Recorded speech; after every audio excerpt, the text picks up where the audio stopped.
በሰማይኩ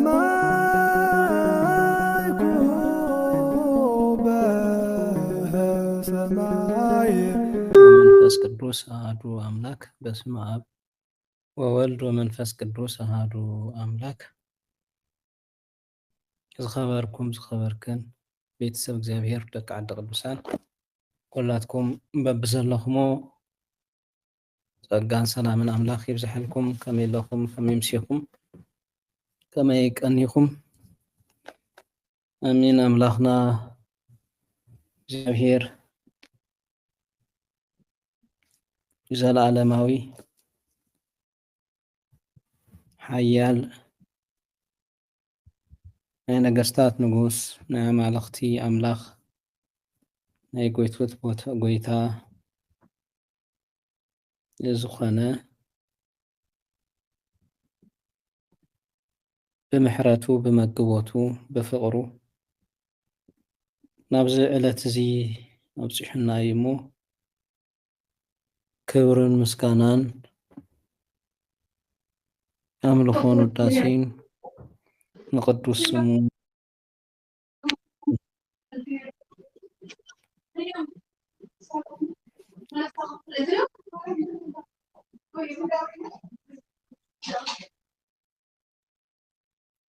ተዳሊኹም ንበሩ። ወንጌል ሉቃስ ምዕራፍ 12 ፍቅዲ 40 ብዝርከብ መበገሲ ቃል ከም ፍቃድ አምላኽ ተወሰነ ክንመሃር ኢና። እቲ ዘምህር ንሱ እግዚአብሔር እዩ እሞ ኩላትና በብዘለና ኮይና ቃሉ ሰሚዕና ክንመሃር ህይወትና ክንልውጥ ከምቲ መበገሲ ዝገበርናዮ ቃል ከዓ ድልዋት ኮይና ክንነብር ንሱ እግዚአብሔር መንፈስ ቅዱስ ይሓግዘና። ልዕል ኢልና እንትነንብብ እዚ ምዕራፍ እዚ ወንጌል ሉቃስ ምዕራፍ 12 ካብ ፍቅዲ 35 ጀሚርና እስካዕ ፍቅዲ 40 ክነንብብ እንተለና ብዛዕባ ነቂሕካ ምፅባይ እዩ ዘምህር።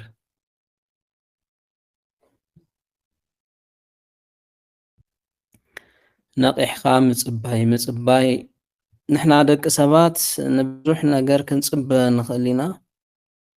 እዚ ግን እዚ ቃል አምላኽ እዚ ዘምህረና ወይ ዝነግረና ግን ብዛዕባ ካልእ ነገር ምፅባይ እንተይኮነስ ነቲ ተስፋ እንገብሮ ነቲ ሓዋሩ እንነብረሉ አነባብራ ነቲ ካብ ሰብ ክረኽቦ ዘይንኽእል ነገር መቸም ሰብ ዝኾነ ነገር ካብ ሰብ ክፅበ ይኽእል እዩ ብዙሕ ነገር። እቲ ነገር ንሱ ግን እቲ ካብ ሰብ ዝፅበዮ ምናልባት እውን ንግዚኡ ዝኸውን ደኣ እምበር ዘለዓለም ዝኸውን ዘይክኸውን ይኽእል እዩ። እቲ ካብ ሰብ እንፅበዮ ንዓና ካብ ዝኾነ ይኹን ነገር ከድሕነና ዘይኽእል ክኸውን ይኽእል እዩ። ክርስቲያን እንትንኸውን ካብ እግዚአብሔር ብዙሕ ነገር ክንፅበ ንኽእል ኢና። ግን እዚ ዓውደ ንባብ እዚ ዝነግረና ብዛዕባ መዓልቲ እግዚአብሔር ወይ ነቲ መርዓዊ ሰማያዊ ንምፅባይ ድልዋት ኮይና ክንፀንሕ ከም ዝግበአና እዩ ዘምህርና። ካብ ፍቅዲ 35 ጀሚርና እንትነንብቦ እንታይ እዩ ዝብል? ሕቆኻቱም ዕጡቕ መብራህትኻቱም ብሩህ ይኹን ንስኻትኩም እውን ከምቶም ጎይቶኦም ካብ መርዓ ክሳብ ዝምለስ ዝፅበይዎ እሞ መፂኡ ምስ ኳሕኮሐ ሽዑ ንሽዑ ዝኸፍትሉ ሰባት ኩኑ። እቶም ጎይታኦም ክምለስ እንተሎ ነቂሖም ዝረኽቦም ዝረኸቦም መገልገልቲ ብፁዓን እዮም። ተዓጢቑ ኣብ ማኣዲ ከም ዘቐምጦም ቀሪቡ እውን ከም ዘገልግሎም ብሓቂ ብለኩም ኣለኹ። ኣብ ካልአይቲ ወይ ኣብ ሳልሰይቲ ክፍለ ግዜ ናይ ለይቲ መጺኡ ነቂሖም ዝረኽቦም መገልገልቲ ብፁዓን እዮም። ግና እዙይ ይፍለጡ በዓል ቤት ነታ ስራቕ ዝመጸላ ግዘ እንተዝፈልጣስ ምነቕሐ ገዝኡ ክኩዓት እንተለውን ስቕ ይምበለን ነይሩ። ንስኻትኩም እውን ወዲ ሰብ ብዘይሓሰብኩሞ ግዜ ክመጽእ እዩ እሞ ተዳሊኹም ንበሩ። ተዳሊና ክንነብር ዝምዕደና ዘሎ እዚ ቃል ኣምላኽ እዚ ንዕለት ጎይታ ዝመጸሉ ግዜ ምናልባት እዚ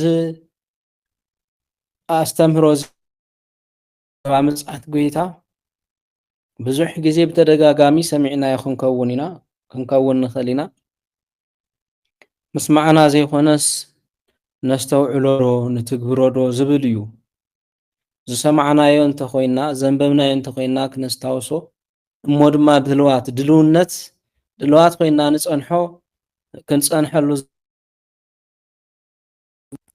ክንጸንሐሉ ዝግብኣና ግዜ ሎሚ ድልዋት ኮይና ጽባሕ ግን ወይ ትማሊ ድልዋት ነርና ትማሊ ምጽኣት ጎይታ ስለ ዘይኮነስ ጎይታ ናባና ስለ ዘይመጽስ ሎሚ ተዘናጊዕና ክንጸንሕ ይኾነን። ኣብዛ ምድሪ እዚኣ ክንነብር ንዝተፈቐደልና ግዜያት ክንጸንሕ እንተለና ወትሩ ድልዋት ኮይና ክንጸንሕ እዩ። እቲ ዝድለ ንሱ እዩ። መርዓዊ ክመጽእ እዩ ዝተባሃሉ ሰባት ወይ መርዓዊ ከም ዝመጽእ ዝፈልጡ ሰባት ንመርዓዊ ብዝምጥን ኣቀባብላ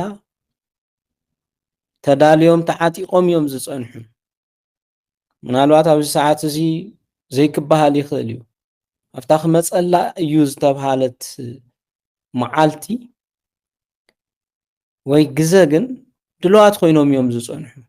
ምናልባት እቲ መርዓዊ ቅር ከይብሎ ዝጎድሎ ነገር ከይል በቀባብሎኦም ዘይተሓጎሰ ከይተርፍ ምእንታን ንዕኡ ብዝምጥንን ብዝግባእን መልክዑ ተዳልዮም እዮም ዝጸንሑ ማለት እዩ። ንሕና እውን እንተኾና እቲ ንጽበዮ ክመጸና እንጽበዮ መርዓዊ ክርስቶስ እዩ። ኩሉ ግዜ ክመጸና ንብህጎ ማለት እዩ። ንሕና መርዑት ስለ ዝኾና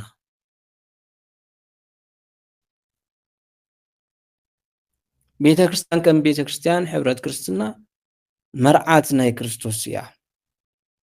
ሐዋርያ ቅዱስ ጳውሎስ ኣብ ኤፌሶን መልእኽቱ ከም ዝበሎ ማለት እዩ። ክርስቶስ መርዓዊ እዩ፣ እታ መርዓት ድማ ቤተ ክርስቲያን እያ። እታ መርዓት ንመርዓዊኣ ክትቅበል ኩሉ ግዜ ምስ ተጸበየት እያ። ክትጽበእ እዩ እውን ዝግባኣ። ንምንታይሲ ንሱ እዩ ክብራ፣ ንምንታይሲ ንሱ እዩ ህይወታ፣ ንምንታይሲ ንሱ እዩ ኩሉ ነገራ።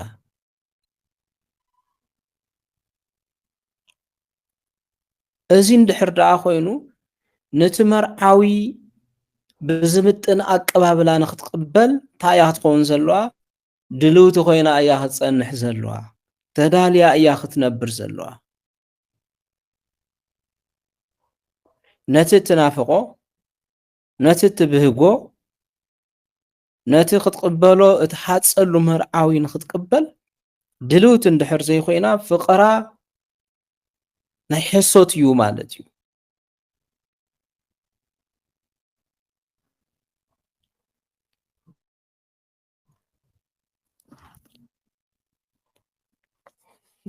ምጽኣት ጎይታ ወይ ጎይታ ኢየሱስ ክርስቶስ ናብዚ ዓለም እዚ ዝመጸሉ ግዜ ምናልባት ምልክታት እምበር ምልክታት እዮም ተነግሩ፣ ምልክታት ተነጊሮም እዮም። እንኾነ ግን ነታ ዕለት ንሳ ነታ ሰዓት ንሳ ማንም ዝፈልጣ የለን ተባሂሉ እዩ። ማንም ዝፈልጣ የለን። ምናልባት ኣብ ዓድና እንተሪኢኹም ዝኾነ ነገር እንትለዓል መጽኣት ቀርቡ እዩ ዝበሃል። ምንቅጥቃጥ መሬት ኣብዚ ቀረባታት ተኸሲቱ ነይሩ መቃ ጠፋና መጽእ ንምጽኣት ጎይታሲ እናተሓጐስካ ደኣ ትጽበዮ እንተኾይኑ እውን እምበር ንምንታይ እዩ ዘፍርሕ? ክንፈርሖ ኣይግባእን እኮ ከም ክርስቲያን ከም ኣመንቲ እንታይ እዩ ደኣ ዘፍርሕሎ እንተተባሂሉ ድልዋት ብዘይምዃንና እዩ። ድልዋት ስለ ዘይኮንና ግን ኣይተርፈናን እኮ ድልዋት ጎይታስ ምጽኣ ስለ ዝበልናዮ ቀልጢፉ ዝመጽእ ኣይትምጽኣ ስለ ዝበልናዮ ቤዛኻ ስለ ዝበልናዮ ዝተርፍ ኣይኮነን እኮ ክመጸሎ ብዝግብኦ እዋን ክመጽእ እዩ። ንሕና ግን ትዝግባእ ድልዋት ኮይና ኢና ክንጸንሕ ዝግባአና ሓቂ ዝኾነ ነገር ዝተፈጠረ ኡይ ማለት ትርጉም ዘለዎ ኣይኮነን። ገሊኦም ምጽኣት ቀሪቡ ጠፋእኹም ይብሉ፣ ገሊኦም ድማ ሕዘይ ይመጽእን ይብሉ። ግን ምጽኣት ጎይታ ከምቲ ኣብ ዘመኑ ዝነበረ እዩ ተባሂሉ ሃንደበት እዩ ዝኸውን። ንሕና እቶም ምልክታት ዘይተፈጸመ ዘይተገበረ ክንብል ንኽእል ኢና፣ እዚ ተሪፉ ከምዚ ክንብል ንኽእል ኢና። ግን ጎይታ ኢየሱስ ክርስቶስ ምጽኣት ወዲ ሰብ ልክዕ ከም ኣብ ዘመኑ ዝነበረ እዩ። እቶም ሰባት ንሳቶም ግዜ ተዋሂቦም ግዚኦም ብዘይ ምቕባሎም ግዚኦም ብዘይ ምጥቃሞም ብዘይካ 8 ነፍሲ 8 ሰባት ዝደሓኑ ኣይነበሩን። ልክዕ ከምቲ ንሕና ንዘናግዑ ዘለና ሕዚ ማለት እዩ። ገና ደኣ ናይ ምልክት ተራእዩ እዚ ተሪፉ እቶም ኣብ ቅዱስ መጽሓፍ ዝተዋሃቡ ምልክታት ማለት እዩ። ንምንታይ ኩሉ ግዜ ድልዋት ዘይንኸውን? ንምንታይ ከምቲ ንሱ ዘፍቅረና ንሕና ዘይነፍቅሮ ዘይንፈቶ? ኣብ ፍቅሪ እኮ ተኣዛዝነት ኣሎ፣ ኣብ ፍቅሪ እኮ ተገዛእነት ኣሎ።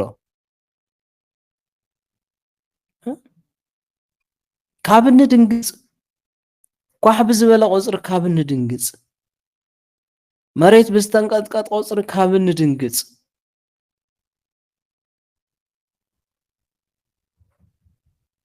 ድልዋት ኮይና ዘይንጸንሕ ንሕና እኮ ሕርያና ሰብ ንምጽኣት ጎይታ ዝፈርሕ እንተኾይኑ ሕርያናስ በቃ ንዘለዓለም ኣብዛ ዓለም እዚ ክነብር እዩ ሕርያና ከም ማለት እዩ። ናፍቲ ዘለዓለማዊ ህይወት ምኻድስ ኣና ኣይንታይ ናይ ከም ማለት እዩ ወይ ምንም ትርጉም የብሉን ከም ማለት እዩ። ብህይወት ስጋ ምንባር እንድሕር መሪፅና ንምጽኣት ጎይታ ከም መፍርሒ ጌርና ንስእሎ እንድሕር ደኣ ኮይና እንታይ እዩ ደኣ ድሌትና? ኣብዚ ንዘለዓለም ከይንነብር ኣይንነብርን እኮ ንክንደይ ዓመት ከም ንነብር እውን እርግፀኛታት ኣይኮናን እኮ።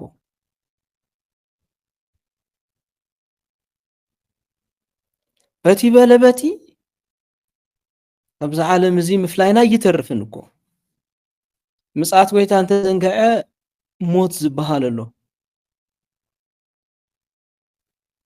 ኣብዚ ብህይወት ስጋ እንነብረሉ ግዜ ሓደ መዓልቲ ከብቅዕ እዩ። ምስ ሞትካ ድማ ሞይትካ ኣለኻ በቃ። እቲ ስጋ ይበስብስ፣ እታ ነብሲ ድማ ናብ ኣጸደ ነብሲ ትኸይድ። እቲ ንብህገሉ ዕድመስ የለን። እቲ ከይንስእኖ ንፈርሖ ምድራዊ ዝኾነ ይኹን ነገር ክንረኽቦ ይንኽእልን እኮ። ካብዚ ኩሉ ግን እንታይ እዩ ዝሐይሽ?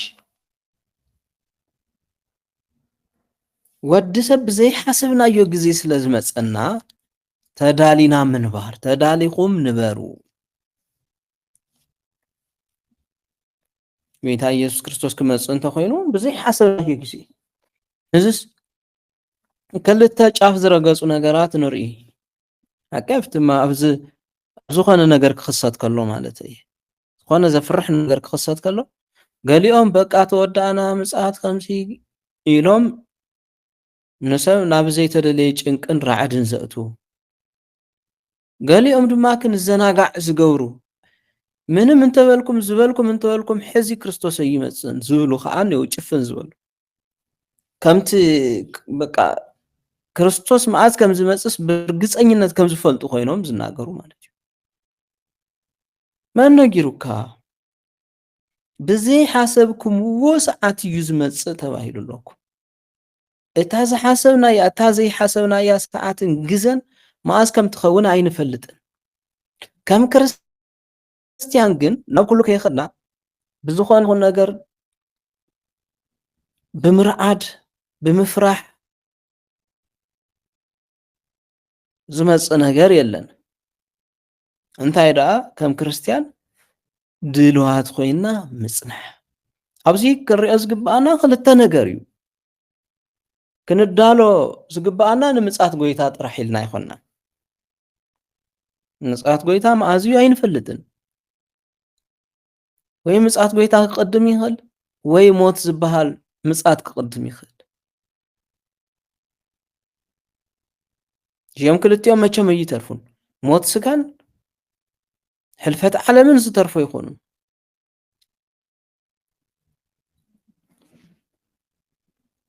ስለዚ ንሕና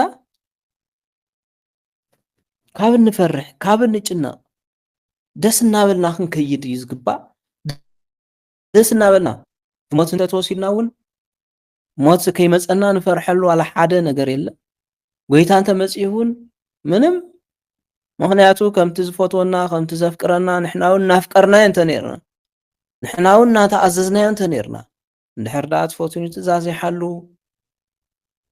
ከም ዝብለና ፍቅርና ብምእዛዝ ምእዙዛት ኮይንና ብመንገዱን ብሕጉን እናተመላለስና እንድሕር ንኸይድ ኮይናስ ጎይታ መርዓዊ ኢየሱስ ክርስቶስ እንተመፀ ንሕና መርዑት ስለ ዝኾናስ ንሕጎስ እምበር ዋላ ሓንቲ ንሓዝነሉን ንፈርሐሉን ንርዕደሉን ዋላ ሓደ ነገር ኣይህሉ ማለት እዩ።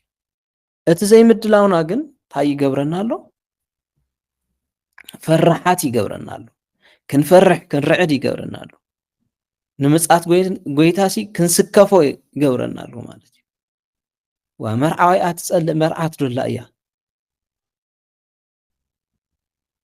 እንድሕር ትጸልኦ ክትምርዖ ይብላን። መርዓዊኣ ከም ትመጽእ እናፈለጠትስ ንኽትቕበሎ ዘይትዘጋጀ መርዓት እንታይ መርዓት ክትበሃል? ቤተ ክርስቲያን ከምኡ የኾነት እንተነጊራ ቀልጢፍካ ንዓ እናበለት ክትጽበ ከም ዝኾነት እዩ ተነጊሩና። ስለዚ ልክዕ ሓደ ሰብ ናብ ገዝኡ ሰራቐ መዓዝ ይመጽእ ኣይፈልጥን። እንታይ እዩ ክገብር ዘለዎ?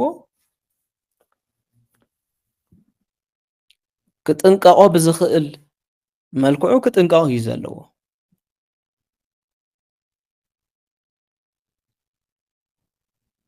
ሰራቕ እውን ኣብ ከምዚ ሰዓት ይመጽእ ኣለኹ እናበለ ኣይኮነን ዝመጽእ። በዚ ዕለት እዚ በዚ ሰዓት እዚ ክመጽእ እየ መጽየ ከምዚ ክገብር እየ እናበለ ኣይኮነን ዝመጽእ። ማንኛውም ሰብ ድማ ዝኾነ ይኹን ሰብ ዝስረቕ ሰብ ሌባ መዓዝ ከም ዝመጽእ እንተዝፈልጥ ነይሩሲ ነቂሑ እዩ ክጽበ ነይሩ። ኣብታ ዝመጸላ ሰዓት እቲ ሌባ ብዛ ዝመጸላ ሰዓት ይነቅሕ። ኣቐዲሙስ ክወስዶ ዝግባእ ዕረፍቲ ወሲዱስ ክሕዞ ዝግባእ መከላኸሊ ሒዙስ እዩ ክጸንሕ። ገዝኡ ኣየፍግርን ወይ ከውርረ ይኽእልን።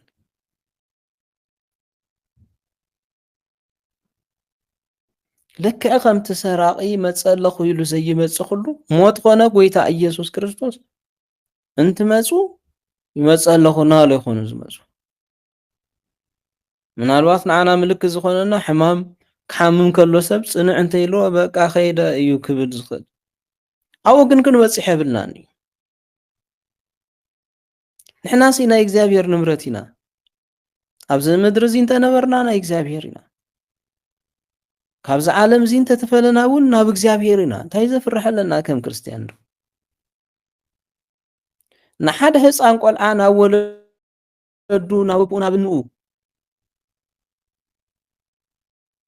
ካብ ምኻድ ዋላ ሓደ ዝሐጉስ ነገር የብሉን ኮን ህፃን ቆልዓ እንተሪኢኹምዎ ማለት እዩ ወለዱ ፍልይ እንተኢሎሞ ይኸፍኦ እዩ ይሓዝን እዩ ክበክ እውን ይኽእል እዩ ምቾት ዘይክህቦ ይኽእል እዩ እንታይ እዩ ኣብቲ ሽዑ ግዜ እንታይ ኢኻ ትናፍቕ እንተተባሂሉ ናብ ኣቦይ ክኸይድ ናብ እኖይ ክኸይድ እዩ ዝብል ንሕና እውን እኮ ክንከውን ዝግባአና ከምኡ እኮ እዩ ነይሩ ኩሉ ነገርና ዝኾነ ጎይታ እዩ ዘለና ስለዚ ብሞትስ ናብኡ ኢና ንሳገር ናብኡ ኢና ንኸይድ ዘለኣለማዊ ርስቲ ንኽንወርስ ዝሐሸ መንፈሳዊ ዝኾነ ህይወት ንኽንነብር ኢና እኮ ጎይታ እውን እንተመፅኡ ንሓዋሩ ንዘለኣለም እናተሓጎስና ንኽንነብር እዩ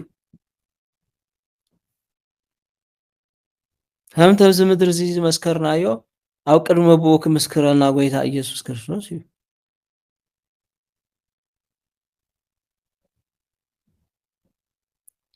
ስለዚ ከም ክርስቲያን ምንም ዘፍርሐና ነገር የለን ሓሚመ በቃ ኸድኩ ዋይ ኣነ ዘብል እንታይ ኢለና እስካዕ ክንዱ ንምንታይ ኩሉ ግዜ ሕቆና ዝተዓጠቕና ዘይንኸውን ብርሃንና ዘይበርህ ብርሃንና ማለት ንክርስትናና ዝገልጽ ምግባርና ማለት እዩ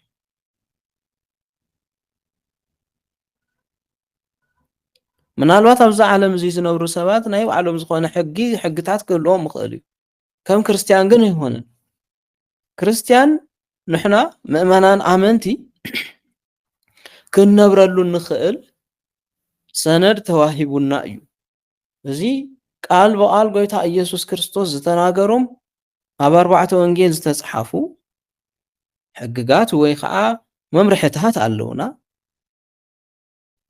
ብተወሳኺ ድማ ሐዋርያት ዝጻሓፉልና ንሳቶም ንዓለም ዝሰበኽዎ ዘምሃርዎ ምህሮ እውን ኣለና በቲ መምርሒ ንሱ ኢና ንኸይድ ንሱ እዩ ናይ ህይወትና መምርሒ ማለት እዩ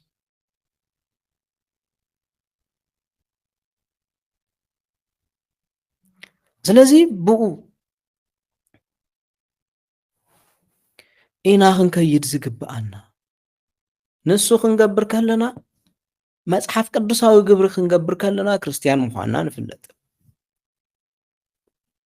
ጎይታ ኢየሱስ ክርስቶስ ዝኣዘዞ ትእዛዝ ዘምህሮ ምህሮ ተቐቢልናን ሰሚዕናን ተግባራዊ ክንገብር ከለና መብራህትና ብሩህ ይኸውን ኣሎ ማለት እዩ ምናልባት ብምህሮ ዓለም እዚ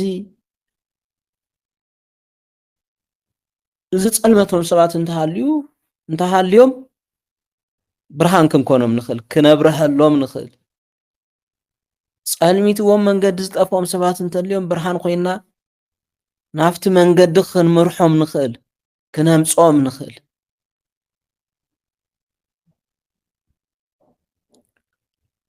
ሕቆና ዕጡቕ ኮይኑ መብራህትና ከዓ ብሩህ ኮይኑ ኢና ተዳሊና ክንጸንሕ ዝግባአና ማለት እዩ እንተዘይኮይኑ ከምቶም ካልኦት ምጽኣት ጎይታ ዘፍርሐና እንተኮይኑ እንቶም ንጎይታ ዘይፈርሕዎ ሰባት ምጽኣት ጎይታ ይትስፈውን እውን ግን ዘይተርፍ እንተኮይኑ ከዓ ከፍርሖም ይኽእል እዩ እንታይ ከስዕበሎም ከም ዝኽእል ስለ ዝፈልጡ እዩ ንሕና ግን ክርስቲያን እንተኮይንና ኣብ ከምኡ ክንበጽሕ ይግባአና ድልዋት ኮይንና ኢና ክንጸንሕ ብሃንቀውታ ኢና ክንጽብዮ ዝግባአና ናይ ሐዋርያ ቅዱስ ጳውሎስ ህይወት እንተሪኡ ንሞት ክንዲዚኣ ይፈርሐን ዝነበረ ሞት እንታይ ገይሩ እዩ ዝወስዳ ናብ ጎይታ መኸዲ ቢንቶ ከም ቢንቶ ማለት እዩ ቢንቶ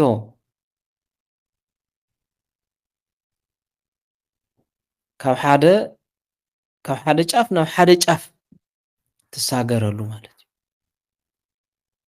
ካብ ጊዜያዊ ዓለም ናብ ዘለዓለማዊ ዓለም መሰጋገሪ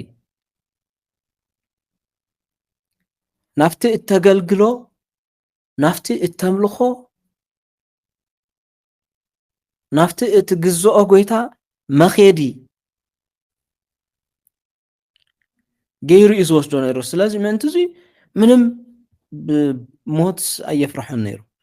ንዓይና ካቱም ግን ሞትን ምጻትን መፍራሕትን እዮም። በቃ ከም ሕንጉጓ እዩ ዝሪኦ ብዙሕ ሰብ ግዲብናን ክንፈርሕ ይግባእ። እዚ ከዓ ዋና መንቀሊኡ ድልው ኮይንካ ዘይምጽናሕ ማለት እዩ። መብራህትኻ ጥፊእኻ ኣብ ጸልማት ምንባር መብራህትኻ ብሩህ ክኸውን እናተገበአ ንባዕልኻ በሪኽካ ንኻልእ ክተብርህ እናተገበአ ንባዕልኻ ጸልሚትካ ንኻልኦት እውን ክትሰጸልም ጸልማት ኮይንካ ናብ ዕንይኒ ምእታው ስለ ዘሎ እስመ ዘእኩይ ምግባሩ ይጸልእ ብርሃነ ከም ዝተባህለ ሓደ ሕማቕ ግብሪ ዘለዎ ሰብ ሕማቕ ግብሩ ኣብ ብርሃን ዘለዎ ቦታ ይገብርን። ንምንታይስ ክልለ እዩ መን ምዃኑ እንታይ ይሰርሕ ምህላው ክረአ እዩ ክፍለጥ እዩ። ስለዚ ክዋረድ እዩ ማለት እዩ። እዚ ሕማቕ ስርሑ ከይክሰት ወይ ከይግለጽ ናብ ብርሃን ኣይመጽእ። ብርሃን ዝበሃል ይጸልእ እዩ። ነዚ እዩ ሌባቡ ብርሃን ኣብ ዘለዎ ቦታ ዘይሰርቁ ወይ ዘይዓግቱ ከተርቲ ዘይኸትሩ ማለት እዩ። ጸልማት ኣብ ዘለዎ ቦታ ተጸቢዮም መብራህቲ እንተልዩ እውን ነቲ መብራህቲ ኣጥፊኦም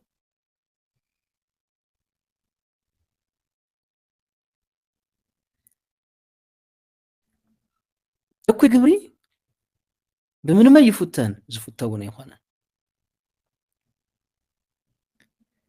ስለዚ ኣብ ጸልማት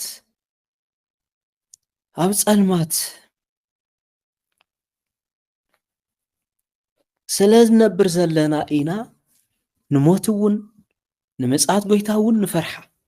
መሬት ክንቅጥቀጥ ከሎ መጸ በቃ ጎይታ እግዚኦ መሓረና ክርስቶስ። ጽቡቕ እዩ እኮ ጸሎት ጽቡቕ እዩ፣ ግን ክንዲዚ ምድንጋጽ እንታይ እዩ?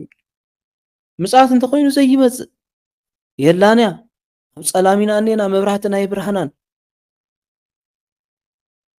ከምተን 5 ሰነፋት ኣንስቲ ደናግል ማቴዎስ 25 ዘለዋ 24 ዘለዋ ከማእተን ማለት እዩ። መርዓዊ መጺኡ መስተብሃለስ ዘይትና ምዕዳ ጉያ ከም ማለት እኮ እዩ።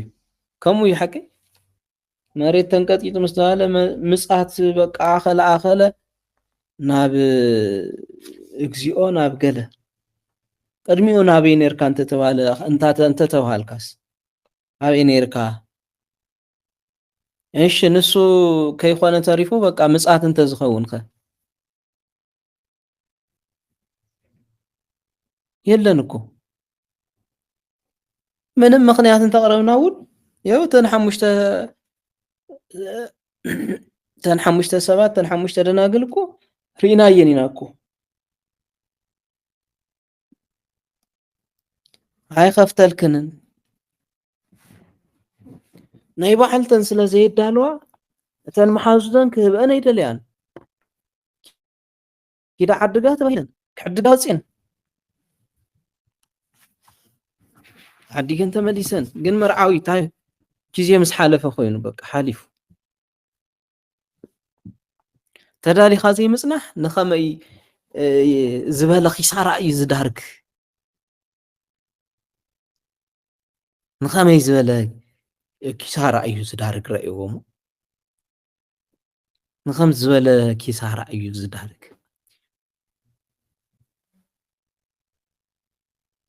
ሐዋርያ ቅዱስ ጳውሎስ ንተሰሎንቄ ሰባት ኣብ ጽሓፎ መልእኽቱ ምዕራፍ 5 ቀዳማይ ተሰሎንቄ ምዕራፍ 5 ካብ ፍቕዲ 1 ጀሚሩ እስካብ ፍቕዲ 8 ብዛዕባ ምጽኣት ጎይታ ይናገር እዩ እና ካብ ፍቕዲ 4 ክንርኢ ከለና እንታይ እዩ ዝብሎ ኣሕዋትና ንስኻትኩም ግና ኣብ ጸልማት ስለ ዘይትነብሩ እታ መዓልቲ እቲኣ ከም ሰራቒ ኣይትመጸኩምን እያ። ድልው ንዝኾነ ሰብ ድልው ወትሩ ድልው ኮይኑ ዝጸንሕ ሰብ ከም ክርስቲያን ዝነብር ማለት እዩ። ክርስቲያን እየ ኢሉ ዝኣምን ከም ክርስቲያን እዩ ክነብር ዘለዎ። ከም ክርስቲያን ንዝነብር ሰብ ግን እታ መዓልቲ ንሳ ሃንደበት ኣይኮነትን ማለት እዩ።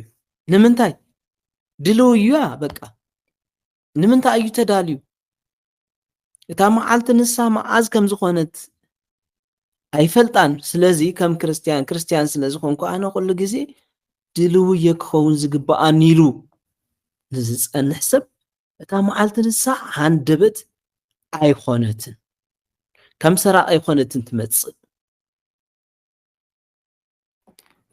በቃ ተዳልየላ እያ። ኣነስ ሎሚ ክሞት ጽባሕ ክሞት ኣይፈልጥን። ስለዚ ኣነ ክገብሮም ዝግባኣኒ ነገራት ክገብረለኒ ኢለ እናገበርኩ እንተጸኒሐ ሞት እንተመጸ እውን ንዓይ ሃንደበት ኣይኮነን ድልው እያ በቃ ዋይ ኣነ እዚ ዘይገበርኩ ዝብሎ ነገር የለን ማለት እዩ። ክርስቶስ ኢየሱስ እንተመጸ እውን ንዓይ ሃንደበት ኣይኮነን ብውሽጠይሲ ክመጸለ እየ ዝደሊ ማለት እዩ። ምንም ዘፍርሐኒ ነገር የለን። ኣብ ጸልማት ኣይኮንኩን ነይረ ኣብ ጸልማት ስለ ዘይትነብሩ ኣብ ኃጢአት ስለ ዘይትነብሩ ማለት እዩ። ኣብ ዘይምእዛዝ ዝነብር ኃጢአት ካብ ዘይምእዛዝ እዩ ዝመጽእ ትእዛዝ ካብ ምጥሓስ ንጎይታ ካብ ዘይምፍቃር ካብ ዘይምፍታው እዩ ዝብገስ። ኣብ ኃጢአት ምንባር ኣብ ጸልማት ምንባር እዩ። ስለዚ ኣብ ኃጢአት ዝነብሩ ሰባት እታ መዓልቲ ንሳ ሃንደበት እያ ትመጽኦም ኣብ ዘይሓሰብዎ ሃንደበት በቃ ኣብ ዘይተዳልውዎ ማለት በቃ ሎሚ በሊዕና ሰቲና ከምዚ ጌርና ሰሪቕና ዘሙይና ጽባሕ ንሳ ክንኣት ክንዳለይና ድሓር ማዚ ይመጽእ ሎሚ ይመጽእ በቃ ሃንደበት ኣብ ዘይሓሰብዎ ማለት እዩ። ዳሕራይ ዳምዳም እንተኾነ ንየማን ጸጋም እንተበልካ ምንም ነገር የለን ምንም ክትገብር ኣይትኽእል ትዶ ይፈልጠካን ኢኻ ትበሃል ማለት እዩ።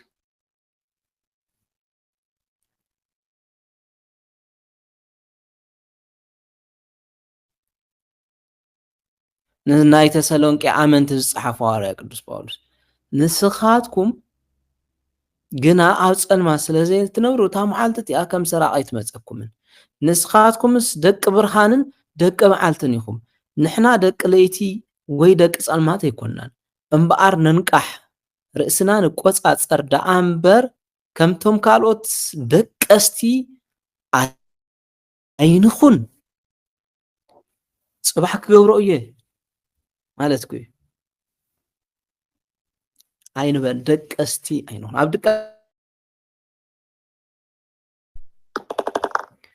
ኣብ ድቃስ ምንም ዓይነት ነገር ኣይትገብርን በቃ ድቃስ እንተኮይኑ ድቃስ እዩ ድቃስ እዩ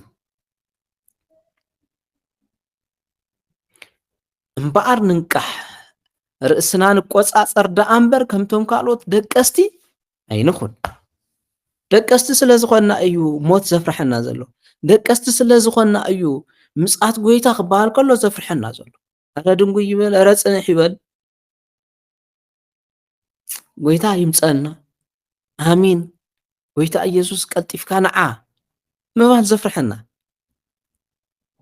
ኣይበሃል እኮ ሓቂ ኣይበሃል ከም ነውሪ እዩ እኮ ዝቁጸር እዚ ጎይታ ኢየሱስ ተሉ ንዓ ኣይበሃልን እንታይ ሒዝካ ኢኻ ክትበሃል ትኽእል ኢኻ ማለት እዩ።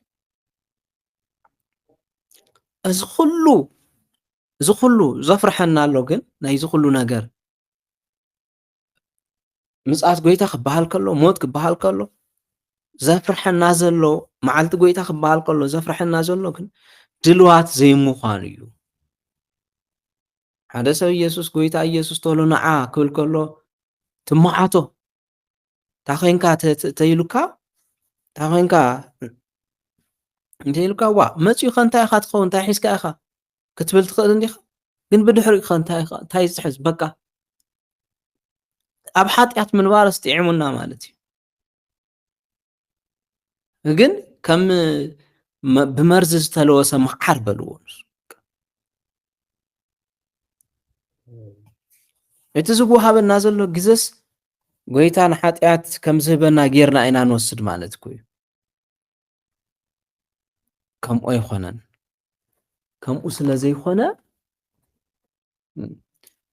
ወዲ ሰብ ብዘይሓሰብናዮ ግዜ ስለ ዝመጽእ ተዳሊና ክንነብር ኣለና። ከምቶም ካልኦት ደቀስቲ ክንከውን ኣይግባአና። እንታይ ደኣ ንቑሓት ክንከውን ኣለና። ንርእስና እንቆጻጸር ሰባት ክንከውን ኣለና፣ ክንከውን ይግባአና ማለት እዩ። ኣብ ማቴዎስ 25:13 ተጻሒፉ እዩ ንቑሑ ተባሂሉ። ንምንታይ? እታ ወዲ ሰብ ዝመጸላ መዓልትን ሰዓትን ኣይትፈልጡን ኢኹም እሞ እንታይ ግበሩ? ንቑሓት ኩኑ። ንቑሓት ንዝኾኑ ሰባት እታ መዓልቲ ንቑሓት ንዝኾኑ ሰባት ድልዋት ንዝኾኑ ሰባት እታ መዓልቲ ሃንደበተይ ትኸውንን ማለት እዩ። ተዳልዮምሉ ስለ ዘለዎ ሃንደበት ክበሃል ኣይኽእልን።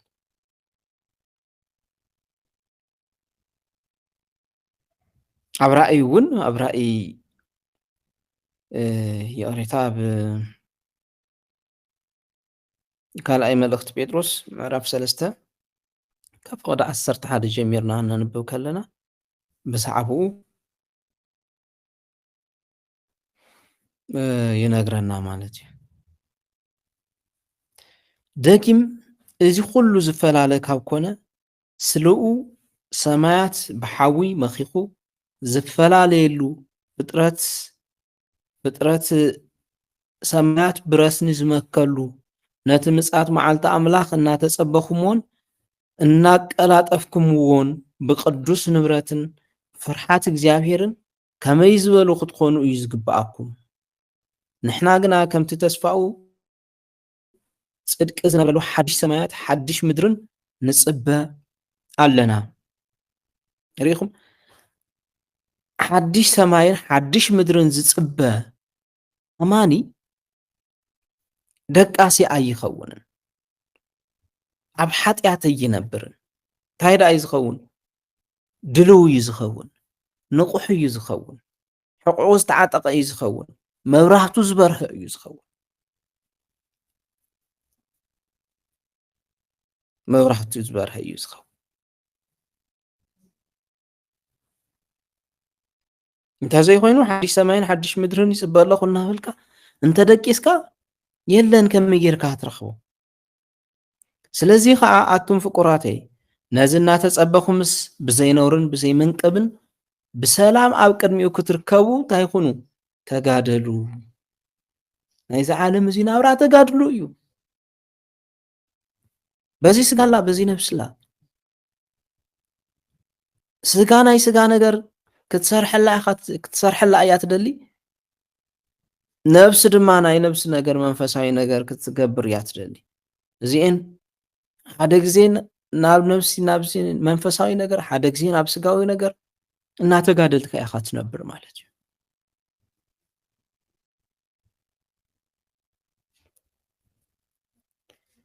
ስለዚ እንታይ ኢና ክንከውን ዘለና? ድልዋት ኮይና ኢና ክንጽበዮ ዘለና። ነቲ ብዙሕ ዋጋ ዝኸፈለና ጎይታ ኢየሱስ ክርስቶስ ድልዋት ኮይና፣ ንቑሓት ኮይና፣ ዕጡቓት ኮይና ብናፍቆት ኢና ክንጽበዮ ዝግባአና ማለት እዩ። ሪኢኹም ሓደ ሓረስታይ ካብ ግራቱ እንታይ እዩ ዝደሊ? ኣብዚ ሕዚ ሎሚ ኾነ ናይ ቀውዖ ቅነ እዩ መቸም ሕዚ ናይ ቀውዖ ቅነ እዩ ሕዚ ሓረስታይ ናብ ግራቱ ዝኸይድ ክዓጽድ እዩ። በቲ ኣብቲ ግራቱ ዘሎ ፍረ ስርናይስ ይኹን ስገምስ ይኹን ጣፈስ ይኹን ብቻ እንተፍሪሉ ብኡ ክሕጎስ እዩ። ብቻ ካብቲ ግራት ንሱ እንታይ እዩ ዝጽበ? ፍረ፣ ጽቡቕ ፍረ እዩ ዝጽበ። ወካባና እውን እንታይ እዩ ዝጽበ? ፍረ ክርስትና ፍረ እምነትና እዩ ዝጽበ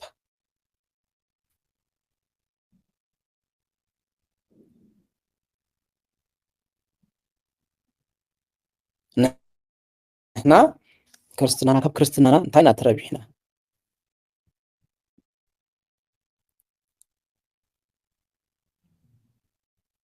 ድልዋት ምዃና ብምንታይ ኢና ንፍለጥ ኣነስ ድልው ምዃነይ ተዳልየ ይነብር ምህላዊ ብምንታይ እየ ዝፍለጥ መቸም ሓረስታይ ክዓጽድ ከሎ ክንደየናይ እኽሊ ከም ዝረክብ ካብቲ ይግምት እዩ በቃ ካብቲ ሪኡ እኽሊ ሪኡ ገና ከይተዓጸደ እናሃሎ ጽቡቕ እንተኾይኑ እውን ዝዕግብ ይኹን ወይ ዘዕግበ ይኹን ካብኡ ይፈልጦ እዩ ሪኡ ይፈልጦ እዩ ዘዕግብ እንተኾይኑ እውን ደስ ይብሎ ዘየዕግብ እንተኾይኑ እውን ያው ምንም ክገብር ኣይኽእልን መቸም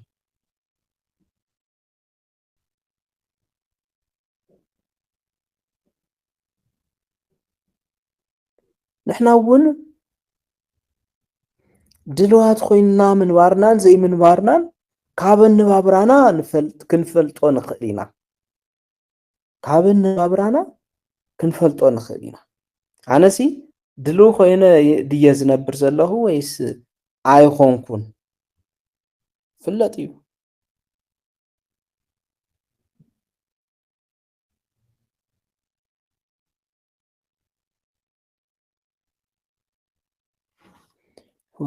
ድልው ኮይነ ይነብር ዘለኹ ወይስ ስቑኢለ ብሃበ ተረኽበ እየ ዝነብር ዘለኹ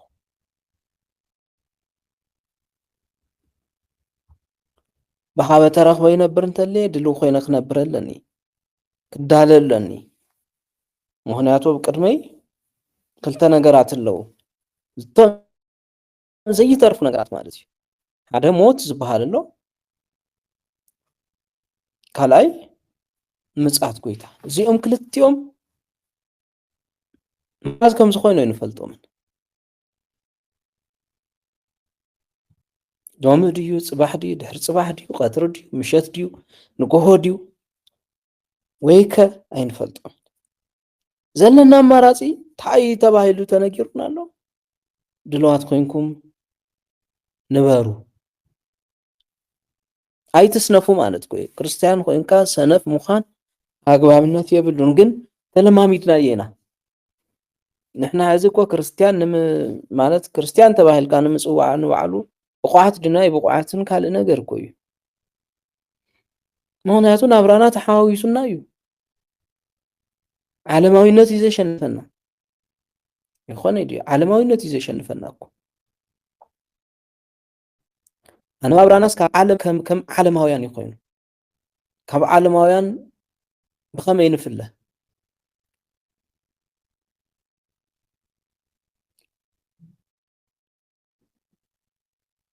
ምንም መፍለይ ብዙሕ መፍለይስ ሽም እንተኾይኑ ከም ክርስቲያን ምትእኽኻብ እውን ምናልባት ንሱታት እውን እንተኾይኑ ማለት እዩ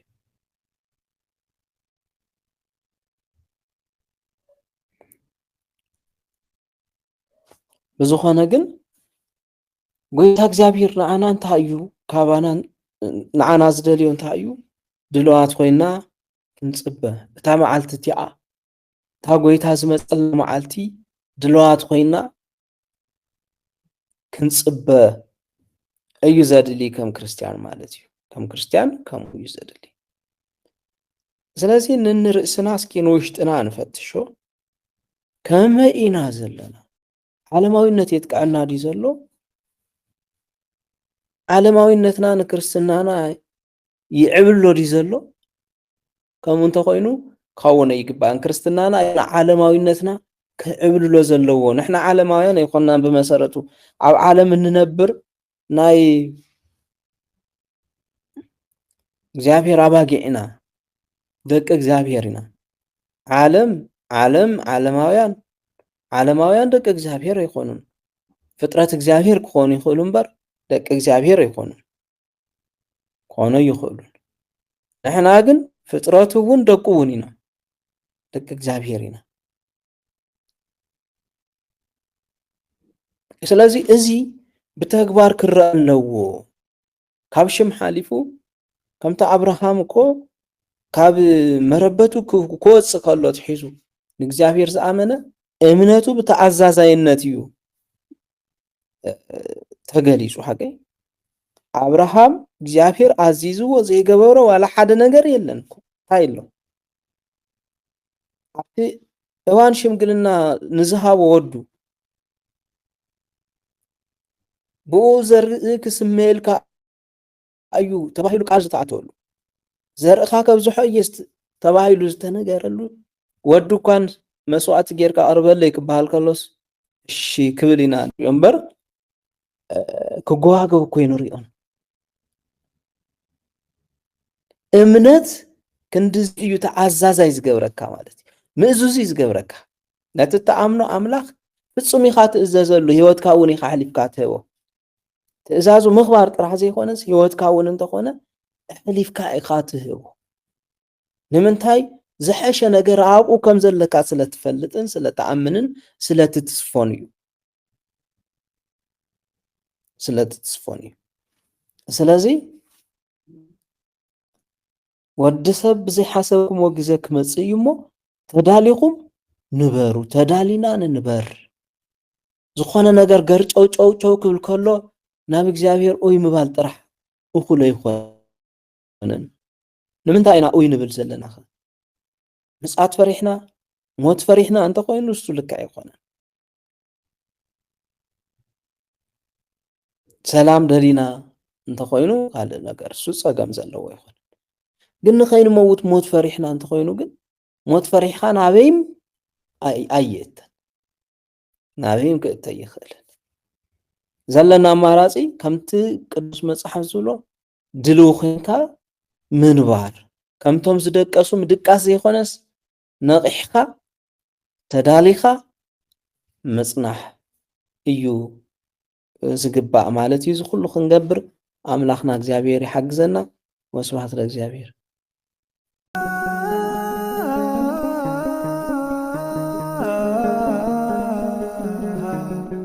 the summer